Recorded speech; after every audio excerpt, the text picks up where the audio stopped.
अस्सलाम वालेकुम। मुस्बत शो में बहुत बहुत खुशामदीद। मैं हूँ असद निज़ामी और मेरे साथ हैं अली आफ्ताब। सर, कौन सी पार्टी से टिकट ले रहे हैं जो आज आपने वास्कटी पहन ली? ये क्या आप बताना चाह रहे हैं ऑडियंस को, और मुझे पहले मुझे बताइएगा। सर नहीं, अभी तो सिर्फ माइंड बनाया है, अच्छा।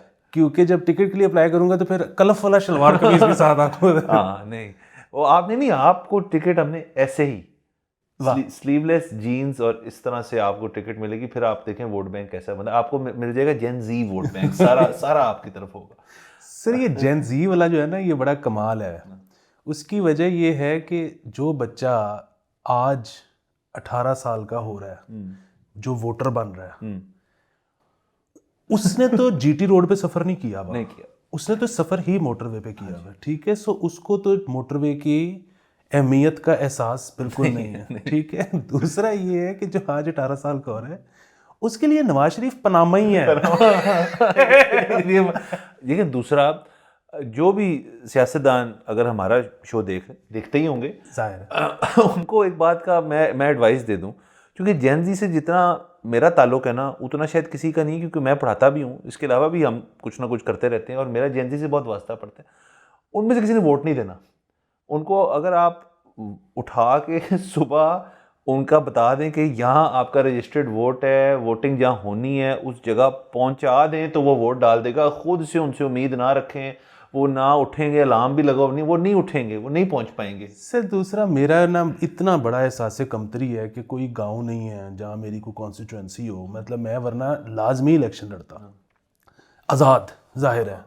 टिकट मुझे किसने देना है? इधर लाहौर शहर में मसला पता है क्या है कि मैं इलेक्शन में खड़ा हो जाऊंगा, मेरे घर वालों समेत मेरे मोहल्लेदारों ने मुझे वोट नहीं देना। उसकी वजह ये है कि गांव वाले जो लोग हैं ना, वो बड़े सही होते हैं। वो कहते हैं जी कि हमारा थाने का काम कौन कराएगा, हमारा अस्पताल का काम कौन कराएगा, आप कराओगे, ओके। अच्छा, ये जो शहर वाले लोग हैं ना, ये कोई वखरी अफाकी नौयत के मसले लेके बैठे हुए कि देखो जब खान आएगा ना तो अमेरिका के साथ वो यूं करके वो कर देगा, जब नवाज शरीफ आएगा ना तो फलस्तीन का। अबे तुझे थाने में एफआईआर तेरी कटती नहीं है, तू किड़े चक्कर पे है। बिल्कुल ठीक कह रहे हैं आप। और देखिए, हम जेन जी के हम भी साथ हैं, हम भी तबीयतन जेन जी ही हैं। हाँ, लेकिन मसला ये है कि थोड़ा सा अगर सर इस जेन जी के अंदर थोड़ा सा डिसिप्लिन अगर आ जाए ना, टाइमिंग शाइमिंग का, ये फेर देंगे सबको। आप तो कहते रहते हैं कि अब आप तो ज्ञान जो है बांटने के अलावा जब लेते हैं, आप तो नहीं अपने से ज़्यादा उम्र के लोगों से कहते, आप कहते हैं मुझे नीचे जो छोटे हैं उनसे लें। मैं डिसएग्री करता हूँ इससे फिलहाल, लेकिन थोड़ा सा उनके अंदर अगर उनकी घड़ियाँ ठीक हो गई तो फिर मज़ा आएगा। ये बात बिल्कुल ठीक है। और बहुत ज़्यादा ज़रूरत है कि इस बात को समझ जाया जाए कि ये जो पुरानी पार्टियां हैं ना, ये अपना टाइम पूरा कर चुकी हैं। ये हमारे दोस्त हैं, अली मलिक बड़ी अच्छी बात करते हैं। ये उस दिन मंसूर शाह साहब से भी बात हो रही थी, वो भी यही कह रहे थे कि प्रॉब्लम ये है कि आपको मुग़ल डायनेस्टीज़ भी देखें ना कि कितने कितने साल चली हैं। ठीक है, तो वो भी आपको मतलब को 300 साल चल गई होगी वो। मतलब ये इधर पीपल्स पार्टी को कोई 75 साल हो चुके हैं। ठीक है, अच्छा मियाँ साहब को 75 साल तो नहीं हुए, मतलब नून लीग को, लेकिन उनकी कैपेबिलिटी भी तो, कैपेसिटी भी तो थोड़ी है। सो ज़रूरत इस चीज़ की है कि नई पार्टियां आए, जवान लोग आए, ताकि जी अट्रैक्ट हो। अनाउंस कर दें। ले जी, मैं कर देता हूँ अगर आपकी इजाज़त हो। तो अली जो है वो लॉन्च करने जा रहे हैं मुस्बत पार्टी, पॉलिटिकल पार्टी होगी विद टोटली डिफरेंट एजेंडाज, और भाई जनरल सेक्रेटरी बस ताहियात।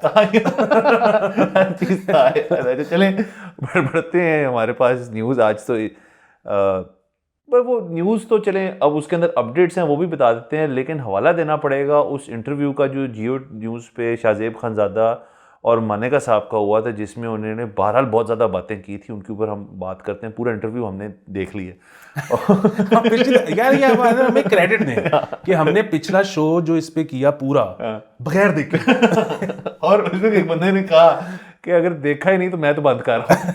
देख के हम देख लिया है, अब हम आ गए हैं, उसके ऊपर बात करते हैं। तो इंटरव्यू के अंदर उन्होंने ढेर सारी बातें की, और वो ज़ाहिर है इमरान खान साहब और बुशरा बीबी के हवाले से की, फराह गोगी, जुल्फी बुखारी, वो सारी चीज़ें जो हैं उससे वो इतने ज़्यादा वो टेंस हो गए थे, क्योंकि शाहजेब के सामने बंदा टेंस हो जाता है। लेकिन मेरा अपना ख्याल है कि उन्होंने इंटरव्यू को बुरा हैंडल नहीं किया मानेका साहब। जी असल में ना उस पे प्रॉब्लम एक तो अब आ जाते हैं इंटरव्यू पे बाद में चलते हैं, पहले रीसेंट डेवलपमेंट पे आ जाते हैं कि आज की तारीख में आज तो वो वीडियो आई थी ना जो बुशरा बीबी की गाड़ी के ऊपर लोग उन्होंने नारेबाजी की है, अडयाला जा रही अडयाला जा थी रही तो वो वहाँ पे लोग खड़े हुए थे। अच्छा ये भी मतलब बड़ी बात है कि उन लोगों को पता था कि कितने बजे उन्होंने अडयाला आना है। और उन्हीं की गाड़ी है क्योंकि शीशे तो काले हैं, चलें पहचान बन ही जाती है, वो मतलब फर्स्ट लेडी रह चुकी हैं। बिल्कुल। और उसके साथ साथ मानिका साहब ने जाके इस्लामाबाद हाई कोर्ट में गालिबन केस कर भी दिया है इस चीज़ के ऊपर। वो 496 और 496 बी जो पिनल कोड के हैं उनके तहत उन्होंने मुकदमे दर्ज कर दिए हैं और उनके ऊपर अब जाहिर है कोई ना कोई बात चलेगी आगे। बिल्कुल। अच्छा सो मेरा ये ख्याल पता है क्या है कि वही चीज़ नवाज शरीफ को बड़े सॉलिड केस बनाए जा सकते थे नवाज शरीफ पे, लेकिन उसको डिस्क्वालीफाई किया वो तनख्वाह ना लगने पे, जिस पे वो आज तक कम है। हाँ वो कलपते हैं। अच्छा मुझे क्यों निकाला, वापस लाए वो थोड़ा सा। बात ये है कि यकीनन हालात जब भी इस किस्म के होते हैं ना तो ज़्यादा लोगों को तो जो गुस्सा होता है तो वो यही होता होगा कि बस जी इसको फिनिश करो, हमने दोबारा इसके साथ काम करना ही नहीं, हमें इसकी शक्ल ही नहीं देखनी, ये आइंदा कभी मुल्क में चाहिए ही नहीं। लेकिन ना बीच में कोई एक होशियार आदमी होता है जो कहता है कि कोई ठहर जाओ, कोई वीक जिहा केस बनाओ, कल वापस भी जाना। अब वही बात है कि खान साहब पे बड़े बड़े सॉलिड केस बन सकते हैं, लेकिन किसी ने ना एक मशवरा दिया होगा कि मेरी गल सुनो तलाक तलूक डिस्क्वालीफाई केड़ा साइफर ते केड़ा अल कादर ये तलाक तलूक के चक्कर में डिस्क्वालीफाई करो, बैक पॉकेट पॉलिटिक्स में तो रहेंगे ना। वाह वाह क्या बात है। और ये भी इसी अभी से हम एक मुस्बत पहलू पे आ गए हैं कि इतनी सोच है, कोई एक बैठा है एक आधा दाना है जो विचों। अच्छा फिर अब जो इंटरव्यू वाला मामला है ना, सो वो इंटरव्यू में एक तो अगेन वो लोगों ने हमें ये कहा, हमारे दोस्त हैं एहसन मंजूर, उनका ये आया कि यार आपने एपिसोड पेल दी है। वो शाहजेब ने बड़ा अच्छा सेकंड हाफ किया जी, इसमें कोई शक ही नहीं, शाहजेब अच्छा इंटरव्यूअर है, वो अच्छा ही करेगा। अच्छा और दूसरा मेरे ख्याल में उनके कहने का मतलब ये था कि शाहजेब ने उनको कोई इजी पास नहीं दिया, ग्रिल की है। ग्रिल की अच्छा वो बिल्कुल की है। और मैं शुरू में कह रहा था उन्होंने भी जवाब सारे दिए, वो अलग बात है, हर बंदे की अपनी इंटरप्रिटेशन होती है, मैं तो इंटरव्यू की हद तक बात कर रहा था। हाँ अच्छा तीसरी चीज़ ये है कि ग्रिल मतलब सेकंड हाफ की अगर बात करें तो वो इसी चीज़ पे किया ना कि आज आप मजलूम बन रहे हैं, उस वक्त आप सिस्टम से बेनिफिट ले रहे थे, जिसको वो डिनाई करते हैं और जिसकी इन्होंने मिसालें कोट की। ठीक है, अब वो जाहिर है देखने वाले पे है वो उसको कैसे लेता है, और बेसिकली तो मसला ये है कि उस पर केस चल रहा है। अच्छा अब वही वाला सवाल कि उन पे जो केस चल रहा है, अभी तो बेल हुई है ना उनकी उस केस में, बिल्कुल, लेकिन केस तो चल रहा है। अच्छा वही मतलब यहाँ तो किसी ने उनको भेजा कि तुम ऐसे करो, सियासतदान प्रेस कॉन्फ्रेंस करते हैं, तुम शाहजेब पे बैठ जाओ। ठीक है, वी डोंट नो कि क्या हुआ, एक ये हो सकता है। दूसरा उन्होंने खुद ये सोचा कि यार मैं अगर इस तरह कर दूं तो बहुत अच्छा बचत हो जाए।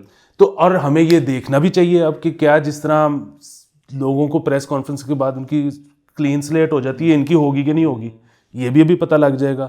अच्छा तीसरी चीज़ ये है कि इन एनी केस किसी ने भेजा या वो खुद अपनी मर्जी से आए, नंबर एक कोई फिजिकली ग्रैब करके नहीं ला रहा था तो शाहजेब को क्या लगे, मुझे भी क्या लगे।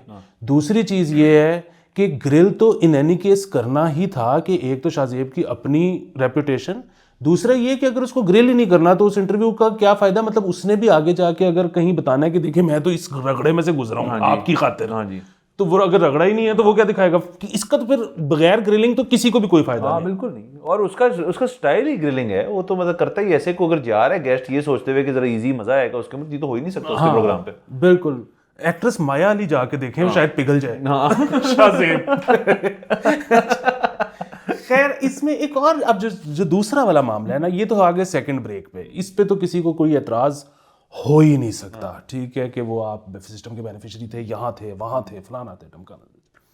अब वो जो पहला वाला हाफ है ना, दैट इज़ इंटायरली अबाउट कि जी तलाक कैसे हुई, खान साहब आते थे, इद्दत, ये वो सारा, उससे पहले के कोई रिलेशनशिप, ये वो सारा, और जिसके ऊपर ही उन्होंने इन जो हैं जिसके ऊपर केस किया उन्होंने, वो दोनों यही हैं, बेसिकली यही है। अच्छा अब इसमें जो मामला है ना, अब वो जो उनका अपना मौक़िफ़ है बुशरा बीबी का, वो तो ये है जी कि हमारी, और बहरहाल इस्लामी तरीका जो है ना वो गामदी साहब के मुताबिक तो यही है, एक ही तरीका है, और वो ये है कि आपने आपस में फैसला कर लिया कि तलाक, और तब से शुरू होगी, तब से वो इद्दत शुरू हो गई और औरत उसी घर में रहती है।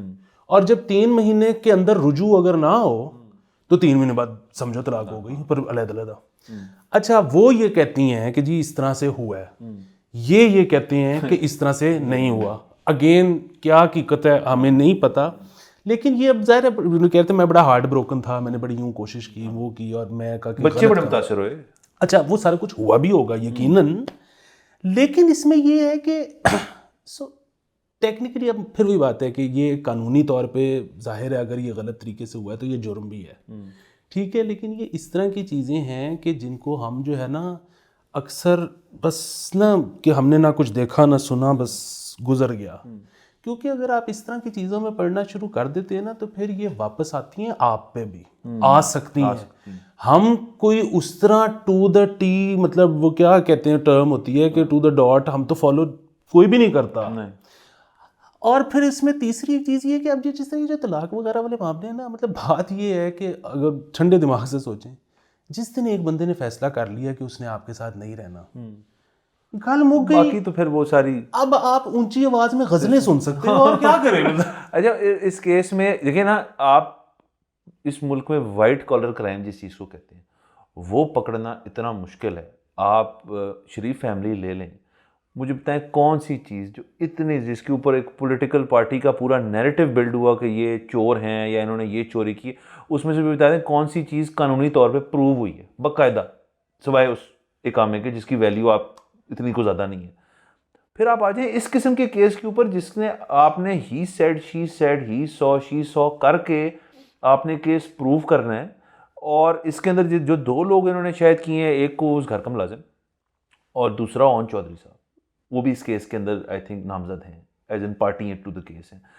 सो अब ये तो बहुत मुश्किल है किसी वकील के लिए, किसी अदालत के लिए एसरटेन करना कि आया वाकई में इसकी टाइमलाइन ये थी, ये इस वक्त ये 3 महीने नहीं पूरे हुए या हो गए थे तब निकाह हुआ, ये हुआ वो हुआ। ये तो बड़ी टेक्निकल बात बन जाएगी और इसकी बेसिस पे आप जैसे कह रहे हैं कि को कम पै जाएगा तो वो बड़ा फिर अजीब सी बात है। देखिए वो बात, प्रेसिडेंट बड़ा बुरा है, मैं कह रहा हूँ। हाँ प्रेसिडेंट बुरा है, और दूसरा वो जो है ना, ये तो कानूनी तौर पे तो ये पेश कर सकते हैं कि तलाक रजिस्टर किस दिन हुई और निकाह रजिस्टर किस दिन हुआ। उससे पहले इद्दत उद्दत वाला मामला तो वही है कि ही सेड शी सेड जैसे आपने कहा है। अच्छा, दूसरी चीज़ ये है कि अच्छा अगेन अगर आप उस तरह से कन्वेंशनली फॉलो करें तो फिर तो जाहिर है ये एक बड़ा मसला है, लेकिन अगर आप इसको उसकी रूह में देखें तो फिर तो यही है कि मतलब एक तो है ना कि जी वो आपने मसला क्या हुआ है कि आपने अगर इद्दत पूरी नहीं की तो आपने रुजू वाला टाइम ही पूरा नहीं किया। सो उसमें वो प्रॉब्लम ये है कि हो सकता था कि वो they wanted to get back together, तो ये एक प्रॉब्लम है। बट अदरवाइज अगर उसने किसी और से शादी ही कर ली है, मतलब फिर तो गाली मुक गई ना, फिर तो क्या रुजू होना है। सो उसमें फिर मसला आ जाता है बच्चे का कि जी इन केस वो प्रेग्नेंट है तो फिर वो किसका है ये वो। अच्छा, वो आजकल के दौर में एक तो मतलब डीएनए भी होता है अब तो, और फिर वो उसमें जो है ना मतलब अब इस एज में तो मतलब अक्सर मेनोपॉज हो गए होते हैं, मतलब ये सारी बात उस किस्म की चीज़ें हैं कि अगेन इमरान खान साहब पे बहुत सारे केस बन सकते हैं और बनने चाहिए। लेकिन जब ये वाला करेंगे ना, और फिर एक और चीज़ वो ये कि अगर ये किसी की घिनौनी साजिश है या अगर मानिका साहब अपने आप को क्लियर करने के लिए ये कर रहे हैं, ठीक है, तो इनका तो जो भी मकसद मसरफ था, सही गलत, वो जो भी अचीव करना चाहते हैं वो एक तरफ। लेकिन इसमें अगर liberal lot because of their political inclination अपना हिस्सा डालना शुरू कर देती है तो दिस इज़ समथिंग जो कि बाद में आके विल बाइट देम। सो ये एक इसमें चीज़ है। बाकी और वो तो डिस्क्वालिफिकेशन पर यही ना कि जी मतलब इलेक्शन में ये डिस्क्वालीफाइड हो, बाकी भी सही है, बाकी सही। अच्छा, इसमें ना पूरे इंटरव्यू में और भी 2-3 नाम जो हैं, वो 2 नाम ख़ास तौर पे फ़र्क होगी, उनके शोहर गुजर और जुल्फ़ी बुखारी का भी बहुत नाम आ रहा है। मुझे ये बताएं कि जहाँ सारी चीज़ें इतनी रवां रवां हो रही हैं, पीटीआई के कुछ जो वर्कर्स हैं जो 9th मई के बाद जो अभी जेल में, उनके केसेस चल रहे हैं, चलने चाहिए अगर उन्होंने कुछ किस्म की चीज़ की है, वो जो कानून है वो ठीक है। ऐसी क्या अभी तक मसले मसाइल हैं कि ना जुल्फी बुखारी ना फ़र्क होगी, वो ना यहाँ आए हैं ना आ रहे हैं, ना कोई हमें सुर्खी पढ़ने को मिलती है कि उनके बारे में ये तो मेरे ख्याल में बड़ी देर बाद मानेका साहब की ज़ुबान से लफ्ज़ निकला, फ़र्क होगी क्या लोग भूल बैठे हैं या कोई वजह और है कि उनकी तरफ तवज्जो कम है? नहीं, उसकी दो बहुत सादी वजह हैं। उसकी वजह ये है कि उनकी सियासतदान जिसने इलेक्शन लड़ना है ना, वो ज़्यादा देर कॉन्स्टिट्यूंसी छोड़ के बाहर नहीं रह सकता। ये वो लोग हैं जिनकी कोई अपनी कॉन्स्टिट्यूंसी, मतलब एहसन जमील गुज्जर साहब की है, लेकिन वो तो उनकी फैमिली की वजह से है ना, वो तो नाना की वजह से वो चली आ रही है। वो खुद तो इलेक्शन लड़े ना लड़े, वो उनके भाई जो हैं वो 5 वो कर लेंगे उनका तो वो बल्कि खुद पता नहीं लड़ते भी हैं कि नहीं लड़ते इलेक्शन। इसी तरह जुल्फी बुखारी साहब तो खुद कोई सेनेटर टाइप माहौल है ना, उनको तो कोई बना के दे, उनको कोई कॉन्स्टिट्यूंसी तो है ही नहीं। तो वो तो मतलब आज क्या, वो तो शायद 10 साल जुल्फी बुखारी साहब का मैंने एक दफ़ा किसी को कहा था, वो मुझे नहीं पता था पीटीआई के बड़े फॉलोअर, उनके फॉलोअर बड़े स्ट्रॉन्ग फॉलोअर होते हैं। मैंने उनको कहा कि एक होता है आपका टूरिज़्म होता है, एक होती है मेडिकल टूरिज़्म कि आप कहीं जाके ना इलाज करवा लें किसी और मुल्क में जाके। जुल्फी बुखारी साहब ने नई चीज़ शुरू की, पॉलिटिकल टूरिज़्म। वो आए, वो कुछ देर फिट हुए, उन्होंने कुछ चीज़ें की, जब उन्होंने कहा जी अब मेरी छुट्टी का ख़त्म हो रहा है, तो वो वापस चले गए और वो इजी बैठे। कमाल है सर, ये कमाल भी है। और ये जो है ना, ये टाइमिंग, मैं अक्सर सोचता था, आप वो माफिया वाली फिल्में देखते होंगे जी। तो उसमें वो एक ड्रग डीलर है, आप अब फिल्म देख रहे हो, आपको पता लग रहा है कि बस हुन निकल जा, हुन छाड़ दे, निकल, वो नहीं निकलता और वो पकड़ा जाता है। अच्छा, इसी तरह सियासतदानों में तो पाकिस्तान में आपको पता है कि एक वो ना 3 से 3.5 साल का साइकिल होता है, ठीक है, जिसके बाद तब्दीलियां आनी होती। तो सियासतदानों को पता है कि नहीं क्यों सही लोग सही समझ नहीं आती कि ये टाइमिंग है, वो निकलो। अच्छा, वो जो साइकिल है, वो साइकिल भी आप देखें, जो होता था 15 साल, फिर 10 हो गया, फिर को 5 रह गया, तो अब अगला साइकिल जो है वो तो मेरे ख्याल में 3 साल का ही होना है। बिल्कुल, वो उसकी वजह ये है कि छोटा होता चला जाएगा, क्योंकि जैसे जैसे हालात ख़राब होंगे, जो कि होने ही होने हैं। देखें, अगर पाकिस्तान आज अपनी, अगेन ये भी वो डॉक्टर साहब जो आखिरी पाकिस्तान एक्सपीरियंस की किस्त में आए हैं, उनका जुमला है कि अगर आज पाकिस्तान अपनी सिमत बिल्कुल दुरुस्त कर ले हर चीज़ में, और आज से एग्जैक्टली 10 साल बाद पाकिस्तान दुनिया की 5वीं सबसे बड़ी इकोनॉमी हो, तो भी जो इमीडिएटली 5 इयर्स हैं हमारे, वो अभी खराब होने हैं, क्योंकि हमने सारी चीज़ जब ठीक भी करनी है। नंबर्स आप देखो क्या हो रहा है, हमने 3 सालों में $90 बिलियन वापस करना है। किवें?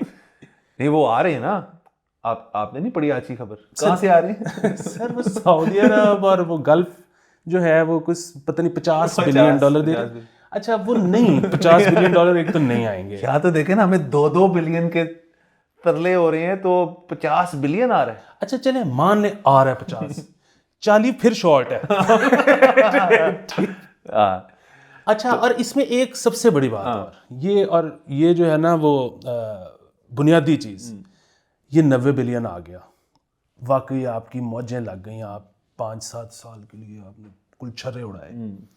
उसके बाद जो भी FDI, फॉरेन डायरेक्ट इन्वेस्टमेंट का एक मतलब है कि जब कोई बंदा बाहर से पैसे इन्वेस्ट करेगा तो यहाँ पे वो लगेंगे, प्रॉफिट निकालेगा, जब निकालेगा तो आप इधर बंदे बिठा देते हो कि पैसे नहीं बाहर लेके।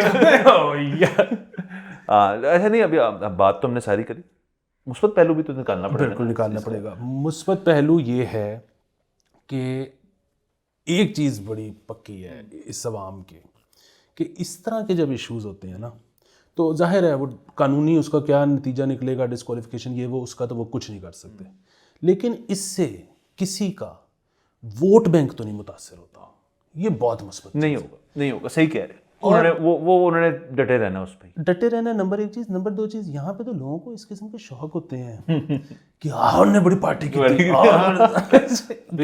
अभी वो एक किताब का भी तस्करा हो रहा है ना, और वो भी आपने पढ़ी, वो लॉन्च हो गई, वेयर ओपियम ग्रोज के समथिंग, इस किस्म का उसका टाइटल है। अगेन वो, अब किताब से अगर किसी को ये लगता था ना कि मनफी असर पड़ेगा, नहीं, लोगों ने कहा पार्टी की।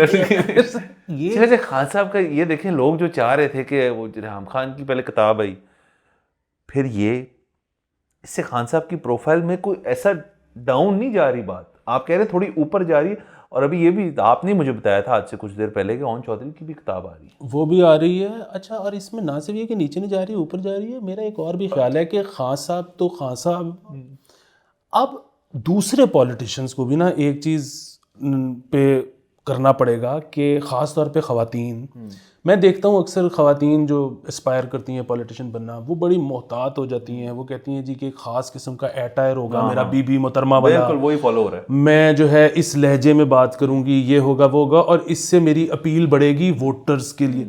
नहीं, अब आपको ना चौंकाना है, ऐसी अजीबो गरीब बात कर दे कि लोगों को 3 दिन याद रहेगी, यार ने की किया सी, न्यूज साइकिल में फिट हो जाएं आप। बिल्कुल कपड़े अजीबो गरीब से पहने, आपको स्टैंड आउट करना है। नहीं, अजीबो गरीब कपड़े हम नहीं कह रहे, अपने शोर क्या कर रहे हैं।